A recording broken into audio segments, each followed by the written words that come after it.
नमस्कार, स्वागत है आपका EN हिंदी पर। आज है 22 मई 2022 और हिमाचल प्रदेश की आज की सबसे बड़ी खबरें हम आपके लिए लेकर आए हैं। हमेशा की तरह आप इस वीडियो को लाइक कर दीजिएगा। चैनल पर नहीं जुड़े चैनल को आप सब्सक्राइब जरूर करें। पेश है आज की सबसे बड़ी खबरें।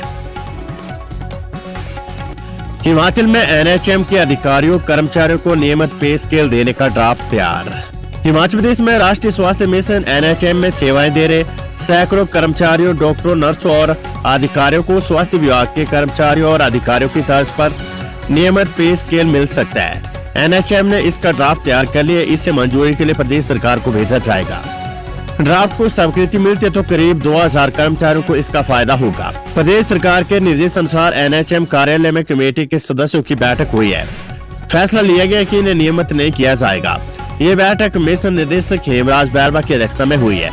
इसमें सरकार की ओर से उप मिशन निदेशक डॉक्टर कविंदर लाल, ज्वाइंट कंट्रोलर गोविंद राय, उप निदेशक डॉक्टर सोनम नेगी और यूनियन की ओर से अध्यक्ष अमित चंद उपस्थित रहे। हिमाचल प्रदेश मंत्रिमंडल की बैठक टली। अब 26 मई को होगी कैबिनेट की बैठक। हिमाचल प्रदेश में मंत्रिमंडल की बैठक टल गई है। ये अब 23 की बजाय 26 मई को होगी। मुख्यमंत्री जयराम ठाकुर की अध्यक्षता में ये बैठक 26 मई को सुबह 10:30 बजे होगी। राज्य मंत्रिमंडल की इस बैठक में कई शिक्षण और स्वास्थ्य संस्थानों को स्तरोन्नत करने के मामले जाएंगे। मुख्यमंत्री जयराम ठाकुर की बजट घोषणाओं को भी इस बैठक में मंजूरी मिल सकती है। मुख्यमंत्री आज जाएंगे दिल्ली, संघ के कार्यक्रम में होंगे शामिल। मुख्यमंत्री जयराम ठाकुर आज नई दिल्ली जा रहे हैं। वे राष्ट्रीय स्वयंसेवक संघ RSS के एक कार्यक्रम में शामिल होंगे। नई दिल्ली में मुख्यमंत्री कुछ केंद्रीय मंत्रियों से भी भेंट कर सकते हैं और हिमाचल प्रदेश से संबंधित मामलों को उठा सकते हैं। जयराम ठाकुर सोमवार को शिमला लौट आएंगे। HRTC ड्राइवर यूनियन मांगे नहीं मानी तो थम जाएंगे परिवहन निगम के बसों के पहिए। हिमाचल पथ परिवहन निगम HRTC चालक यूनियन ने शनिवार को भोजनावकाश के दौरान रामपुर स्थित HRTC वर्कशॉप में गेट मीटिंग की। मांगों के समर्थन में चालकों और अन्य कर्मियों ने नारेबाजी भी की। गेट मीटिंग में यूनियन के राज्य अध्यक्ष मिलाप चंद चौधरी विशेष रूप से मौजूद रहे। मिलाप चंद चौधरी ने चेतावनी दी कि उनकी मांगे अगर 29 मई तक नहीं मानी गई तो 29 मई मध्य रात्रि 12 बजे से बसों के पहिए थम जाएंगे। खबर हिमाचल प्रदेश यूनिवर्सिटी से। HPU इसी सत्र से लागू करेगा UG में नई शिक्षा नीति 2020। हिमाचल प्रदेश विश्वविद्यालय शिमला इसी सत्र से नई शिक्षा नीति 2020 को लागू करेगा। स्नातक डिग्री कोर्स के प्रथम वर्ष से मल्टीपल एंट्री और एग्जिट की प्रक्रिया लागू करने का निर्णय डीन्स कमेटी की बैठक में लिया गया है। बैठक अध्यक्षता अध्ययन प्रोफेसर कुलभूषण चंदेल की अध्यक्षता में हुई। इसमें नई शिक्षा नीति के क्रियान्वयन के लिए HPU में बैंक ऑफ क्रेडिट स्थापित करने का फैसला लिया गया है। NAD national academic depository portal के माध्यम से अकादमिक बैंक ऑफ क्रेडिट के लिए पंजीकरण प्रक्रिया पूरी की जाएगी। महंगाई की मार झेल रही जनता को राहत देने के लिए केंद्र सरकार ने शनिवार को बड़ा ऐलान किया है। केंद्र सरकार ने पेट्रोल पर केंद्रीय उत्पाद शुल्क एक्साइज ड्यूटी 8 और डीजल पर 6 रुपए कम कर दी है। केंद्रीय वित्त मंत्री निर्मला सीतारमण ने कहा है कि इससे पेट्रोल की कीमत 9.5 रुपए प्रति लीटर और डीजल के भाव 7 रुपए प्रति लीटर कम हो जाएंगे। इस कटौती के बाद शिमला शहर में पेट्रोल के दाम करीब 96 रुपए 8 पैसे और डीजल के दाम 82 रुपए 40 पैसे प्रति लीटर हो जाएंगे। मुख्यमंत्री जयराम ठाकुर बोले, राजनीतिक मकसद से पुलिस भर्ती पेपर लीक मामले को उठा रहा है विपक्ष। मुख्यमंत्री जयराम ठाकुर ने आरोप लगाया कि कांग्रेस अब राजनीतिक मकसद से कांस्टेबल भर्ती पेपर लीक मामले को उठा रही है ताकि कुछ हासिल किया जा सके।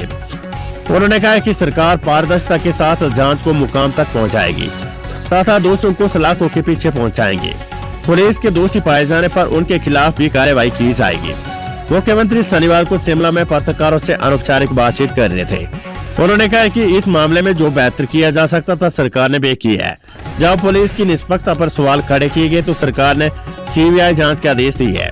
अब कांग्रेस उच्च न्यायालय के न्यायाधीश से जांच की मांग कर रही है। साथ ही DGP और CM का त्याग पत्र मांग रही है। विपक्ष ये सब बातें राजनीतिक मकसद से कर रहा है। मुख्यमंत्री जयराम ठाकुर ने शनिवार को सद्भावना चौक छोटा शिमला में पूर्व प्रधानमंत्री स्वर्गीय राजीव गांधी की 31वीं पुण्यतिथि पर उनकी प्रतिमा पर माल्यार्पण कर उन्हें श्रद्धांजलि अर्पित की। शहरी विकास मंत्री सुरेश भारद्वाज, विधायक विनोद कुमार और होशियार सिंह, नगर निगम शिमला की महापौर सत्या कोंडल और पार्षदों ने भी पूर्व प्रधानमंत्री को श्रद्धांजलि अर्पित की है। इस अवसर पर मीडिया से बातचीत करते हुए मुख्यमंत्री ने कहा कि स्वर्गीय राजीव गांधी ने आधुनिक भारत की कल्पना की थी, जिसमें तकनीकी प्रगति पर विशेष बल दिया गया था। उन्होंने स्वर्गीय राजीव गांधी द्वारा सूचना प्रौद्योगिकी और संचार के क्षेत्र में किए गए योगदान को भी याद किया। उन्होंने कहा कि राजीव गांधी ने आतंकवाद के खिलाफ लड़ाई लड़ी। राजीव गांधी की पुण्यतिथि पर श्रद्धांजलि देना भूले हिमाचल कांग्रेस के कई बड़े नेता। राजीव गांधी की पुण्यतिथि पर हिमाचल प्रदेश कांग्रेस के बड़े नेताओं ने श्रद्धांजलि देने की जहमत तक नहीं उठाई। न तो प्रदेश कांग्रेस कार्यालय में रखे श्रद्धांजलि कार्यक्रम में और न ही छोटा शिमला स्थित राजीव गांधी सद्भावना चौक में रखे गए सरकारी कार्यक्रम में कोई बड़ा नेता श्रद्धांजलि देने पहुंचा। हालांकि कांग्रेस पार्टी ने चुनाव से पहले प्रदेश में अध्यक्षों और कार्यकारी अध्यक्षों और अन्य पदाधिकारियों की बड़ी फौज खड़ी की है। बावजूद इसके श्रद्धांजलि देने के लिए कोई नहीं आया। 22 विधायकों में से एक भी विधायक ने श्रद्धांजलि देना जरूरी तक नहीं समझा। कोरोना वैक्सीन के 3 सैंपल फेल, सीडीएल कसौली ने जारी किया अलर्ट। कोरोना वायरस वैक्सीन के 3 सैंपल फेल हो गए। कोरोना वैक्सीन के सैंपल फेल होने का ये पहला मामला है। देश में जनवरी 2021 से कोरोना वैक्सीनेशन शुरू हुई थी। सीडीएल कसौली से अभी तक कोरोना वैक्सीन की 225 करोड़ डोज जांच के बाद रिलीज हो चुकी है या यूके सैंपल पास हो गए हैं। देश में कोरोना वायरस वैक्सीन के सैंपल की जांच सीडीएल कसौली में ही हो रही है। सीडीएल ने कोरोना वैक्सीन के 3 सैंपल फेल होने की जानकारी दी है, मगर ये खुलासा नहीं किया गया कि किस कंपनी के सैंपल फेल हुए हैं। जिस बैच के सैंपल फेल हुए उन्हें बाजार या फिर सरकारी अस्पतालों को जारी करने पर रोक लगा दी है। खबर जेओआईटी भर्ती से एचपीएसएससी ने पुलिस अधीक्षक मंडी को फिर भेजा reminder. Junior office assistant JO भर्ती गड़बड़ी मामले में अब प्रदेश कर्मचारी चयन आयोग ने पुलिस अधीक्षक मंडी को रिमाइंडर भेजा है। रिमाइंडर के माध्यम से आयोग ने पुलिस अधीक्षक को शीघ्र ही इस मामले की स्टेटस रिपोर्ट देने के लिए कहा है। पूर्व में भी आयोग ने पुलिस अधीक्षक को स्टेटस रिपोर्ट के लिए पत्र लिखा था।